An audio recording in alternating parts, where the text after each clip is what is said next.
Hello guys, blessed morning po sa inyo lahat and welcome back to my channel. So kung nakikita niyo po, ayan, nagtatabas na naman po tayo. And ito po, hindi po to sa farm sa Japan. Dito po tayo now sa Pinas. Gamit natin yung grass cutter na nabili natin last year, yung Kawasaki. And again, so last time na nakita niyo to, inabot ako ng 2 weeks para lang tapusin yung tabasin dito dahil yung mga damo na nagtubuan po dito last year halos kasing taba ng hinlalaki ko or more, and inabot po tayo ng 2 weeks mula dito hanggang doon sa pababa sa tabing ilog. Nalinis po natin yan, so iniwan lang natin yung kapraso doon para hindi masyadong kita dito sa looban. So after a year, ayan, bumalik tayo and ayan, naglaguan na naman po sila. So first thing na ginawa natin, nagtabas na naman po tayo. So it's been, I think, 5 araw na ako nagtatabas dito. Hindi naman yung whole day, paunti-unti lang guys. Morning lang tayo nagtatabas kasi pagdating ng tanghali mainit na. So as you can see, pakita ko sa inyo, balik na rin ko lang camera. So yun guys, kung makita nyo yung lindero ng Pilapel, ayun, malinis na yan. Pero yung mula doon sa lindero, I think at least 2 meters natabasan ko. So yung nakikita nyo malalaki pa or mahahaba pang damo, doon yun sa baba. So hindi ko pa natatabasan yon. Pero again, mula doon sa lindero ng Pilapel, mula dyan, isang Pilapel yon, pangalawa, pangatlo, ito kulang-kulang pang-apat kasi meron pang kapiraso doon na hindi natatabasan dahil may kamoting kahoy. Nag-overgrown lang yung mga baging, kaya hindi ko pa matabasan. So medyo hindi natin kayang tabasan ng grass cutter yon dahil ang daming tanim. Natabunan lang ng mga baging, mga damo. So unti-unti natin yan. Then dito, 1/4 siguro. Naubusan lang tayo ng gas kaya napatigil tayo. So bibili lang ulit ako ng gas.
So again, it's been 5 days na nagtatabas ako dito. Again, morning lang.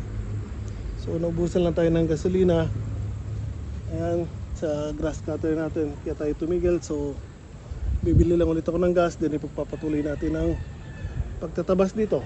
Then after natin linisin to, gusto ko siyang mataniman before ako umalis. So meron tayong seeds, may uwi tayong mga sweet corn and yellow sweet corn ang itatanim ko. So pinag-iisipan ko pa kung paano ang gagawin kong pwesto ng pagtatanim. So I think yung baba, yung buong pilapil doon, gagawin ko ng kama ng, or hindi naman kama, puro kasaba itatanim ko doon. Yeah, isasalasan ko mahaba. So maramihan kasaba. Then sweet corn, dapat kasi yung sweet corn tutok sa araw. So mayroon tayong pader dito. So hindi maganda kung dito tayo magtatanim ng sweet corn. So maybe doon para tutok sa araw. Then dito kukunin ko yung kalahati ng pilapil na to hanggang doon. Yellow sweet corn. Then pag may sobra pang seeds, baka kunin ko yung buka na lang doon sa baba. Pero again, unahin ko muna itanim yung sweet corn. Then pag naitanim natin lahat ng seeds, lahat ng bakante doon sa baba, tataniman natin ang kasaba.